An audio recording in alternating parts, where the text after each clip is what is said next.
మీకు మాట ఇస్తున్నా, మీరెవరు వైస్ ఛాన్సలర్లు అయిన వాళ్ళు మీకు కూడా తెలియదు, మీరు వైస్ ఛాన్సలర్లు అవుతారు. అవునా కుమార్, ప్రొఫెసర్ కుమార్ గారు మీరు చెప్పి, మీకు తెలుసా ఆర్ట్స్ కాలేజ్ అవుతారని టీవీలో చూసుకున్నారు కదా. గంటా చక్రపాణి గారు ఇక్కడనే ఉన్నారు, వాళ్ళు వైస్ ఛాన్సలర్లు అయింది కూడా వాళ్ళ టాలెంట్ను చూసి వాళ్ళ కమిట్మెంట్ను చూసి వాళ్ళైతే వీటిని సరిదిద్దుతారని ప్రభుత్వం వాళ్ళని వీసీలుగా నియమించింది. వాళ్ళ యొక్క శక్తి, వాళ్ళ యొక్క సామర్థ్యం, వాళ్ళకున్న ఆలోచన ఇవన్నీ వాళ్ళని వీసీలను చేసింది. రేపు కూడా ఇదే విధానాన్ని మీరు అవలంబించండి.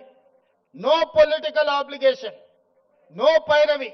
ఎవరిది కూడా ఎంత వారున్నా కూర్చోబెట్టి కాఫీ ఇప్పించండి. మా ఎంపీలో ఎమ్మెల్యేలో మంత్రులు వస్తే మర్యాద ఇవ్వండి, మర్యాదలో లోపం చేయకండి. ఛాయ్ తాగిపించండి, మధ్యాహ్నం వస్తే ఇంత భోజనం పెట్టండి, కానీ ఓ టీచర్ ఉద్యోగం మాత్రం ఇవ్వకండి.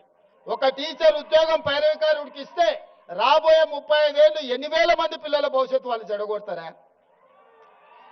ఆ అధికారం మీకు లేదు, నాకు లేదు. పిల్లల జీవితాలతో చెలగాటం ఆడే అధికారం మీకు లేదు, నాకు లేదు.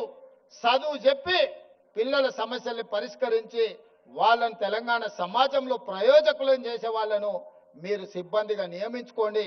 మీకు కావాల్సిన సహకారాన్ని అందించే బాధ్యత నాది. ఈ ఉస్మానియా యూనివర్సిటీ తెలంగాణకు గుండెకాయ. గుండెకు జబ్బొస్తే మనిషి పోతాడు. తెలంగాణలో కూడా ఉస్మానియా యూనివర్సిటీకి సమస్య వస్తే ఆ తెలంగాణ సమాజానికే తీరని నష్టం తీసుకొస్తుంది. తప్పకుండా ఈ ఉస్మానియా యూనివర్సిటీ వేదికగా మా ప్రభుత్వం వైపు నుంచి మీకు చెప్పదలుచుకున్న, మీకు స్వేచ్ఛ ఉంది, సామాజిక న్యాయం జరుగుతుంది, సమానమైన అవకాశాలు ఇస్తాం. రాజకీయ పార్టీల ఉచ్చులో పడకండి, చదువుకోండి, భవిష్యత్తును నిర్మించుకోండి. సమస్య వచ్చినప్పుడు నిటారుగా నిలబడి కొట్లాడండి. సమస్యల మీద కొట్లాడుతా అంటే నేను వద్దనను. ఇక్కడ కొట్లాడబట్టే తెలంగాణ రాష్ట్ర కళ సాకారమైంది. తెలంగాణ సమాజానికి ఏది ప్రయోజనమో దానికోసం కొట్లాడండి. ఏ రాజకీయ పార్టీ జెండాలు ఎత్తాలనో వాళ్ళ మోచేతి నీళ్లు తాగాలనో ప్రయత్నం చేయకండి. సర్వ స్వతంత్రతను